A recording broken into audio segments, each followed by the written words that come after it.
حد تک پیار ہے بابا فرید صاحب سے, بڑا میرا درد ان کے ساتھ. اور میں جتنا اس صوفی کو پڑھتا ہوں کم ہی لوگوں کو میں نے پڑھا ہے.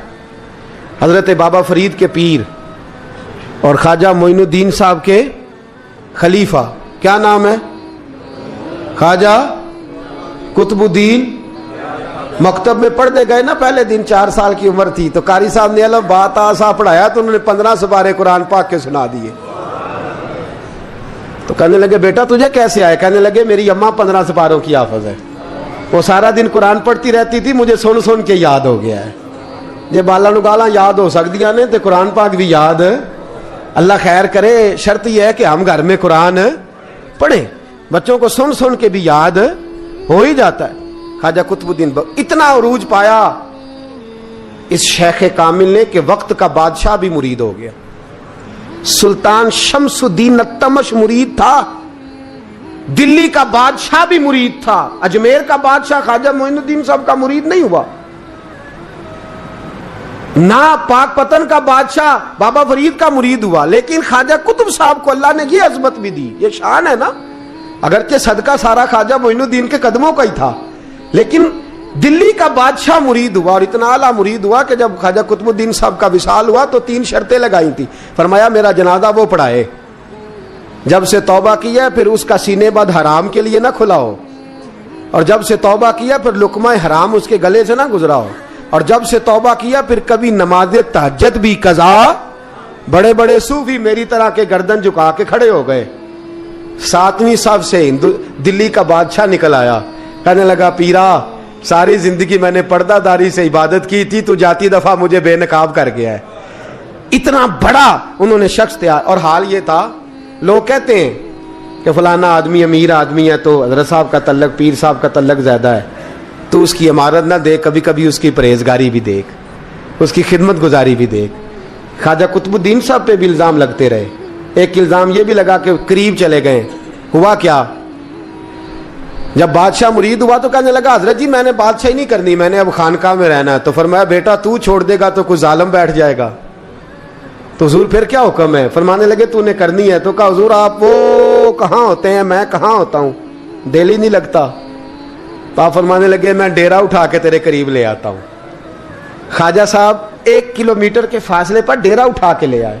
فرمانے لگے میں تیری تربیت کرتا رہوں گا, تو مخلوق کا بھلا کرتے رہنا. صلی اللہ علیہ, تو حضور کی امت کا اللہ اکبر. وہ قریب, اس وقت بھی لوگوں نے بڑی باتیں کی کہ دیکھو جی بادشاہ تھا نا تو پیر صاحب بھی نیڑے آ گئے. لوگ دیکھتے نہیں کہ اصل بات کیا ہے. خیر وقت گزر گیا, بادشاہی مرید ہو گیا, تو پھر دلی سارے میں اسلام, اتنا عدل انصاف, ہندوؤں کو بات پسند نہ آئی. انہوں نے کچھ مسلمان خرید لیے. سلطان شمس الدین التمش بیٹھا ہے دربار میں, جاگ رہے ہیں نا آپ لوگ سب, کہیے صلی اللہ علیہ. بڑی غور سے سننے والی بات.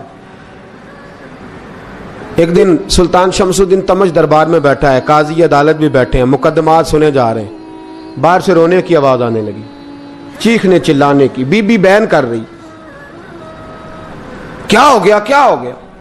وہ ٹال لگے ہوتے تھے بادشاہوں کے, وہ بجنے لگے, زور ہونے لگا. بادشاہ نے کہا اس فریادی کو جلدی بلاؤ. وہ اندر عورت آئی تو چیخ چیخ کے رو رو کے اس نے اپنے کپڑے پھاڑ پھاڑ کے, برا حال, 2 مہینے کا بچہ. لوگ اس کی آہو زاری پر اس کی طرف متوجہ. بھی کیا ہوا, پانی پلاؤ بٹھاؤ, یہ کیا ہو گیا. کہنے لگی لٹ گئی, عزت برباد ہو گئی, تباہ کر دی گئی. میں کیا ہوا؟ کہنے لگی بادشاہ ایک شخص میرا غیر شرعی خامند بنا, پھر مجھے حمل ہوا, پھر میری گود میں یہ بچہ ہے 2 مہینے کا. اب گئی ہوں تو وہ کہتا ہے کہ میرا تو تیرے سے تعلق ہی کوئی نہیں. بادشاہ کہنے لگے یہ سلطان شمس الدین تمش کی جگہ ہے, اور میں نے رسول اللہ صلی اللہ علیہ وسلم کے دین کے مطابق حکومت استوار کی ہے. کون ہے جو تیرے ساتھ؟ ابھی گردن نہ کاٹ دوں گا, بات کر کون ہے. کہنے لگی تو کچھ بھی نہیں کرے گا, کوئی کچھ نہیں کر سکتا. لوگ کلمے چھوڑ کے بیٹھ گئے, توجہ ادھر ہو گئی. پراپوگنڈے بڑا اثر کرتے ہیں معاشرے پہ. رنگ ایسا عجیب ہے, انداز ایسا عجیب ہے. فرمایا بات تو کر. اس عورت کی آواز گونجی تو حالات ہی خراب ہو گئے. کہنے لگی بادشاہ حوصلہ پیدا کر سننے کا. کہا تو بات کر. کہنے لگی میرے گود میں جو بچہ ہے یہ قطب الدین بختیار کاکی کا ہے،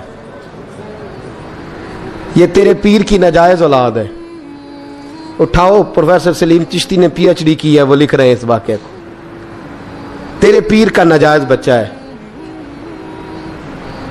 ہاتھ کانپنے لگے بادشاہ کے، کہنے لگے یا اللہ کبھی تو قیامت برپا کر دے تو معاملہ ٹھیک ہو جائے، میں تیری زبان کھینچ دوں گا تیری گر۔ تو نے بات کیسے کی؟ کہنے لگی میں نے کہا تھا نا تیرے اندر حوصلہ نہیں، میری عزت تار تار ہو گئی اور تو پیر بچا رہا ہے۔ اللہ اکبر۔ سلطان شمس الدین تمش آسمان کی طرف دیکھ کے کہنے لگے مولا مجھ مجرم کو جس کی برکت سے اٹھا کے تو نے مسجد میں پہنچایا، آج مجھے تو نے کس امتحان میں ڈال دیا؟ یہ کیا رنگ تو نے زندگی کا بنایا ہے؟ کہنے لگی بلا اسے، اڑاب گردن۔ اللہ اکبر۔ خواجہ قطب الدین بختیار کاکی، ذرا اس جگہ پہ اپنے آپ کو کھڑا کر کے دیکھ میرے دوست۔ جو شخص دلی کے بازار میں نکلے تو دکانیں بند ہو جائیں، عورتیں گھروں میں گھس جائیں، جس کے نام پر چرچے ہوں دین کے، وہ شخص لاٹھی ٹکاتا ٹکاتا، عرس منانے آسان ہے، ڈھول ڈمکے کر کے گھروں کو جانا آسان ہے، پر ذرا ان کی راہوں کا مسافر تو بن انہوں نے انداز کیا اختیار کیا۔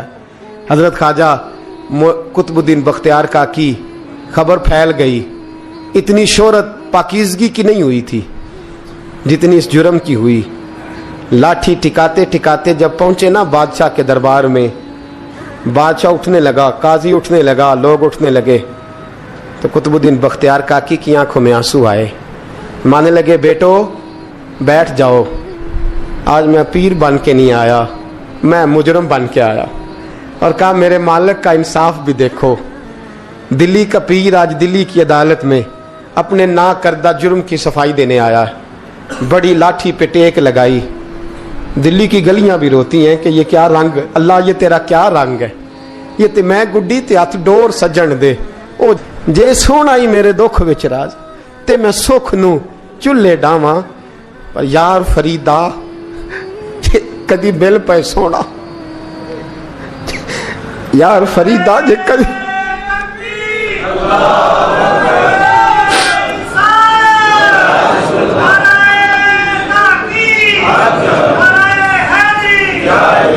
یہ کدی مل پہ سونا، بس انہوں رو رو حال سناواں، ٹیک لگائی ہے۔ کہنے لگی بی بی بول دے گواہی، کہنے لگے بی بی رب جانتا ہے، رب کا رسول جانتا ہے، پر میں تجھے نہیں جانتا، تو کون ہے؟ کہنے لگی اچھا وہ لوگوں کو بھیج کے تہجد کے بہانے پچھلے دروازے مجھے اندر بلانا، رب تیرا بھول جانا؟ پھر رونے لگی، پھر مکر کرنے لگی۔ مجھے بتائیے ایسا کوئی مقدمہ ہو تو لوگ کیا کہتے ہیں؟ یکدم حالات بدلتے ہیں کہ نہیں بدلتے؟ دلی کا ماحول ہی بدل گیا، سارا رنگ ہی بدل گیا۔ عورت تو ہندو تھی، اس نے تو جھوٹ موٹ کے کلمے بھی پڑھ رکھے ہیں۔ اللہ اکبر۔ خواجہ صاحب پوچھتے ہیں گواہ ہے کوئی تیرے پاس؟ تو 4 کلمہ پڑھنے والے کھڑے ہو گئے۔ اللہ کرے کلمہ پڑھنے والے بکا نہ کریں، آمین تو کہیں۔ تو کھڑے ہو کے کہنے لگے ہاں ہم نے آتے بھی دیکھا ہے، جاتے بھی دیکھا ہے۔ خواجہ قطب الدین صاحب نے نظر عثمان کی طرف اٹھائی، کہنے لگے اچھا جو تیری مرضی، میں گڈی تے ہاتھ ڈور سجن دے، وہ جنج رکھے اونج رہنا ہے، واجب نہیں وچ شریعت مندہ خسم نو کہنا۔ کہنے لگے سلطان یار ایک رات کی مہلت نہیں دے دیتا؟ میں سویرے سلطان بھی رو پڑا کہ پیر صاحب میں نوکر اور میں مولتے، اچھا حضور جیسے مرضی۔ باہر نکلے، خادم کہنے لگا حضور سواری پہ بیٹھ جائیں، وہ مانے لگے نہیں یار آج پیدل جانا ہے، اس دلی کے چونکوں نے مجھے بڑی سلامیاں دی ہے، ذرا میں دیکھوں تو صحیح دلی کے بازار میری رسوائی پہ کیا کہتے، مجھے ذرا یہ پتھر بھی کھانے دے، ان کا ذائقہ بھی۔ پیدل گئے، دنیا سو گئی تو دلی کے بادشاہ نے اجمیر کی طرف منہ کیا۔ خواجہ معین الدین حیات تھے۔ بے خبر ہو جو غلاموں سے وہ آقا کیا ہے، بے خبر ہو جو غلاموں سے وہ منہ کیا۔ کہنے لگے معین الدین میں کوئی لوارس تو نہیں نا، میں کوئی لوارس ہوں کہ یہاں جو میرے ساتھ مرضی ہو جائے؟ تیری مجبوریاں درست، مگر تیرا وعدہ تھا ساتھ دینے کا، وقت آیا ہے، میں کوئی لوارس نہیں کہ اب تو اجمیر میں بیٹھا رہے۔ اور میں دکھ سارا اکیلے برداشت کروں. بڑھاپے کا مجھے بھی پتا ہے, کمزوری کا مجھے بھی پتا ہے, ذوف کا مجھے بھی پتا ہے, پر تتی تھوڑے تھکڑے کھاندڑیاں, میں بھی تو تیرے نام تو مفت بھی کاندڑیاں. مجھے بھی تو پتا ہے نا, منم غلام علی حیدریم قادریم تمز احمد رضا خامی زنم. میں نے بھی تو اپنا نام نہیں نا جپا, تیرا ہی جپا ہے ساری زندگی. یہ لفظ کہے, کہتے میں رویا. آنکھ لگی تو حضرت خواجہ معین الدین صاحب خواب میں ملے. کہنے لگے قطب الدین میرا انتظار کرنا, میں پہنچ رہا ہوں. میرا انتظار کرنا, میرا انتظار. کیا کہا میاں صاحب نے؟ کہتے ہیں مالی دا کم پانی دینا, پھل کچے ہون یا پکے, اے پیر مرید دے سر تے ہی رہندا ہے, جھوٹے ہون یا سچے. میں آیا, فکر نہ کرنا. حضرت سویرے اٹھے, پھر گئے عدالت. پھر کہا نام بھائی پروٹوکول, مجرموں کا پروٹوکول نہیں ہوتا, میں اکیلا جاؤں گا. جس کے آگے پیچھے نعرے ہوتے تنے تنہا. 2-4 منٹ زیادہ لے لوں آج آپ حضرات. کہتے میں پہنچا عدالت, اور جا کے جب کہا نا کہ ہاں جی حضور بتائیے, گواہ بھی خلاف ہے, مقدم بولیں, تو کہنے لگے مجھے میرے شیخ نے حکم دیا ہے کہ میرا انتظار کرنا. پھر وہ جو باتیں کرنے والے تھے کہنے لگے جی کون گیا تھا اجمیر, کون آیا وہاں سے, ہمیں روحانی باتیں نہ بتائی جائیں. یہاں سے تو ایک دن میں پہنچا نہیں جا سکتا, ٹرین بھی 36 گھنٹے لیتی ہے دلی سے جانے میں. تو کہا یہ کیسے ہو سکتا ہے, کوئی رات کو رات آپ کو خبر ہو گئی, آپ کیس کو لمبا نہ کریں. بادشاہ مرید ہے, لگتا ہے کہ یہ راتوں رات بھگا دے گا پیر کو. اتنی باتیں خواجہ صاحب نے سنی. جب بے گناہ آدمی کو یہ باتیں سننی پڑتی ہیں پھر دل بڑا ٹوٹتا ہے, پھر بڑی تکلیف ہوتی ہے. حضرت کہنے لگے یارو تمہاری مرضی. شمس الدین تمش کی آواز گونجی, فرمایا جیسے انہوں نے کہا ویسے کیا جائے گا. 3 دن کے لیے عدالت برخاست کر دی جاتی ہے. چیم گوئیاں ہونے لگی, پھبتیاں کسی جانے لگی. تیسرے دن شام کا وعدہ تھا, چوتھے دن عدالت جانا تھا. قطب الدین بختیار کاکی کے پاس لوگ آ کے افسوس کرتے تو آپ بولتے نہیں. یہاں تو لوگ صفائیاں دیتے, بولتے نہیں. فرماتے یار میں گڈی تے ہاتھ ڈور سجن دے, وہ جنج رکھے, میں اونج ہی رہنا ہے, جیسے اس کی مرضی ویسے. جیڑیاں گڈیاں آپ ہی اڈیاں ہو نہ چڑھن اونچائیاں, وہی گڈیاں اونچیاں اڈیاں جڑیاں سائیاں آپ چڑھائیاں. فرمایا ٹھیک ہے, جیسے وہ رکھے میں راضی ہوں. اللہ اکبر. تیسرے دن کی مغرب کا وعدہ تھا. جب مغرب کا سورج ڈوب گیا نا, بڑے قافلے اجمیر سے آئے پر معین الدین نہ آیا. وعدہ کیا تھا یار نے, آؤں گا دن ڈھلے. وہ خواجہ غلام فرید صاحب رحمت اللہ تعالی علیہ فرمایا کرتے تھے نا, کوا کھانے لگا آنکھیں تو کہنے لگے کاغا اے تن سارا ہی کھائیو, میرا چن چن کھائیو ماس, میرے 2 نین نہ کھائیو, مینو پیا ملن دی آس. نے کہا سارا کھا جا, آنکھیں چھوڑ دے. اس نے کہا تھا میں آؤں گا, انتظار لمبا ہو گیا ہے پر میری امید تو نہیں نہ ٹوٹی. مغرب کی اذان ہوئی تو لوگ کہنے لگے لو جی اب بس ہو گئی. خواجہ قطب الدین صاحب نے اللہ اکبر کہہ کے مغرب کی جماعت جب میدان میں کھڑی کی تو اپنی بھی چیخ نکل گئی, آئے نہیں. لیکن جب نماز کا سلام پھیرا تو خواجہ معین الدین صاحب کی 2 رکعتیں ابھی باقی تھیں. خواجہ صاحب پیچھے نماز پڑھ رہے ہیں, سلام پھیرا, اور نماز کے بعد جب اٹھے نا تو خواجہ صاحب کے سینے کے سینہ لگا.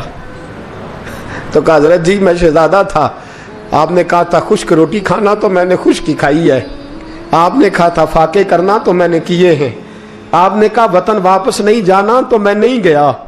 حضور اس امتحان کا آپ نے بتایا ہی نہیں تھا, یہ مجھے بتا جاتے اب اس سفید داڑھی سے میں جواب دیتا پھروں. خواجہ معین الدین صاحب نے جھٹکا, پیچھے ہٹ, تو زیادہ عزت والا ہے کہ یوسف زیادہ عزت والا تھا, تو زیادہ مقام والا ہے کہ عائشہ زیادہ مقام والی تھی, چپ کر, یہ کوئی صوفیاء کا طریقہ ہے, چپ کر. عرض کی حضور غلطی ہو گئی, میں پہلے نہیں رویا, تو ملا ہے تو رویا ہو, میں پہلے نہیں تڑپا, میں نے شکوا نہیں, تو ملا ہے, اپنا ہی کو ملے تو دکھ یاد آتے ہیں نا. فرمایا چپ کر, جا سلطان سے کہہ دے سویرے نماز کے بعد عدالت لگا دے. سویرے جب عدالت لگی نا تو خواجہ معین الدین صاحب بازو پکڑا خواجہ قطب صاحب کا, نکلے تو دیکھا لائنیں لگی ہیں, مجمع لگا ہے, آنکھوں میں آنسو آ گئے. کہا حضور آپ کیوں روتے ہیں؟ فرمایا میرا دل تھا لوگ میرے قطب کی شان دیکھنے آئے, یہ کتنے بدبخت ہیں، میرے کتب کی رسوائی دیکھنے آئے، کتنے نالائق ہیں، رسوائی دیکھنے اتنے آئے ہیں، شان دیکھنے آتے ہی نہیں۔ اللہ اکبر۔ جب میدان لگا خواجہ صاحب پہنچے، عورت کو کہنے لگی اللہ سے ڈر جا، وقت تھوڑا ہے، تو مر جائے گی۔ کہنے لگی مجھے داستانیں نہ سنائیں۔ قاضی صاحب سے کہنے لگے قاضی صاحب آپ حقیقت حال سے آگاہ ہیں، خیال کریں۔ کہنے لگے خواجہ صاحب دلیلیں نہ دیں، گواہ لائیں، واز نہ کریں۔ خواجہ صاحب رحمت اللہ علیہ کہنے لگے گواہوں کو بلاؤ۔ گواہ آئے تو خواجہ معین الدین صاحب نے نظر، تم ہو میرے کتب پر، میرے کتب کے جرم کے گواہ؟ ان کی زبانیں کانپنے لگی، ہاتھ کانپنے لگے، میں بولتے کیوں نہیں؟ جب ان کی نظریں جھکی تو بادشاہ کہنے لگا اگر اب تم نے گواہی نہ دی تو تمہیں میں مجرم بنا کے 80 کوڑے ماروں گا۔ کہنے لگا جی دیکھا ہے ہم نے تہجد کے وقت۔ جب سب گواہیاں پوری ہو گئیں، عورت بھی تڑپ رہی ہے، رو رہی ہے، 2 مہینے کا بچہ گود میں ہے۔ اب بولیے علماء ظواہر بھی کھڑے ہیں، حسد کرنے والے جلنے والے بھی کھڑے ہیں، ہندو تو ویسے ہی تالیاں بجا رہے ہیں۔ اجمیر کا بوڑھا، اور یہ آخری پھیرا تھا خواجہ معین الدین کا دلی میں، اس کے بعد ظاہراً دوبارہ نہیں آئے، اٹھے لاٹھی ٹکاتے ٹکاتے اور میدان کے اندر جا کے نا، بڑے میدان میں مجمع تھا، سر سجدے میں رکھا، کہنے لگے یا اللہ میں ہندوستان مرضی سے نہیں آیا، تیرے رسول کا بھیجا آیا ہوں۔ پھر اٹھے اور کہنے لگے مولا تیرے نبی کا فرمان ہے کہ میری امت کے علماء بنی اسرائیل کے نبیوں کی طرح ہوں گے، اگر یوسف کے لیے بچہ بول سکتا ہے تو میرے کتب کے لیے بھی بولنا چاہیے، اگر یوسف علیہ السلام کے لیے بول سکتا ہے تو میرا قطب الدین بھی سچا ہے، اس کے لیے۔ پھر اٹھے اس بی بی کی طرف بڑھے، لوگ کہنے لگے نہ جانے اب کیا ہوگا۔ جب اجمیر کے بادشاہ نے، عطا رسول نے، ہند الولی نے، امام الاولیاء نے کپڑا کھینچا اور کہنے لگے وہ بچے تو جانتا ہے نا تیرا باپ کون ہے، 2 مہینے کا بچہ۔ جب نانا بولا تو بی بی کہنے لگی اب کیا کر رہے ہو، بچے بھی کبھی بولے ہیں؟ میں بی بی چپ کر، ان اللہ علی کل شیء قدیر، میں کمزور رب کا ماننے والا نہیں، قدرتوں والے رب کا ماننے والا ہوں، وہ چاہے تو بچے بھی بولتے ہیں۔ قرآن کہتا ہے حضرت عیسیٰ بولے تھے انی عبداللہ آتانی الکتاب، مریم بھی تو ولی اللہ تھی، وہ نبی تو نہیں تھی۔ اگر ولی اللہ بنی اسرائیل کا ہو بچہ بول سکتا ہے، تو اگر ولی اللہ محمد عربی کی امت کا ہو تو بچہ پھر بھی بول سکتا ہے۔ یوں کپڑا ہٹایا، بچہ بول، 2 مہینے کا بچہ ماں کی گود میں اٹھ کے بیٹھ گیا اور بچہ بول کے کہنے لگا السلام علیکم یا ولی اللہ۔ جب یہ لفظ ادا کیے تو نعرے لگنے لگے، لوگ رونے لگے، بی بی بے ہوش ہو کے گری، فرمانے لگے مجھے سلام نہ کر، میرے کتب کی بات بتا۔ کہنے لگا قسم ہے اللہ کی عزت کی، وہ سامنے مجمع جو سردار بیٹھا ہے وہ میرا باپ ہے، قطب الدین تو بے گناہ ہے، قطب الدین تو بے گناہ ہے، میرا باپ تو وہ بیٹھا ہے۔ یہ قاضی بھی سازش میں شریک ہے، کئی مسلمان خریدے گئے، یہ گواہ خریدے گئے۔ جب گواہی ہو گئی، بچہ یہ لفظ کہہ کے اللہ اکبر کہتا ہوا پھر چپ کر گیا۔ خواجہ قطب الدین صاحب کا بازو پکڑا، خواجہ معین الدین صاحب نے مجمع سے باہر نکلے، لوگ کہنے لگے حضور آپ کچھ بولتے نہیں، فرمانے لگے جس نے بولنا تھا وہ بول چکا ہے، جس نے بولنا تھا وہ جو جادو وہ جو سر چڑھ کے بولے۔ فرمایا تم نے افواہوں پہ نظر رکھی اور میں نے اللہ کی قدرت پہ نظر رکھی، تم نے اس کے کردار کو جھنجھوڑا اور میں نے اس کے کردار کو تعمیر کیا۔ حضرت سلطان شمس الدین تمش بھی پیچھے دوڑے، کہا حضور کہاں لے جا رہے ہو؟ فرمایا کتب میرا ہے، میں جمائر ساتھ لے کے جا رہا ہوں، اب میں نے اپنا بچہ تمہارے سپرد، اب میرے پاس رہے گا، تم نے ستایا ہے میری اولاد کو، اب یہ میرے پاس رہے گا، میں نے نہیں تمہیں دینا۔ لوگ راہیں بچھا کے نظریں بچھا کے بیٹھ گئے، پاؤں میں گر گئے، کہنے لگے حضور ہمارے لیے نہیں، رسول اللہ کے دین کے لیے، ہمارے لیے نہیں، تعمیر شریعت کے لیے، ادائے سنت کے لیے چھوڑ جائیے۔ خواجہ صاحب کہنے لگے قطب الدین جا، تجھے چھوڑ کے جاتا ہوں، اب قیامت تک کوئی تیری رسوائی کی جرت نہیں کر سکے گا۔ عزیز یاد رکھ، نہ افواہوں پہ لگا کریں، نہ کسی برادری، کسی قوم، کسی شخص کے بارے میں ایسی باتیں، یہاں تو لوگ گڑ گڑ کے چیزیں لاتے ہیں، گڑ گڑ کے چیزیں لاتے ہیں، اور جن کی ہیں ان کے پاس بڑے دلائل ہیں۔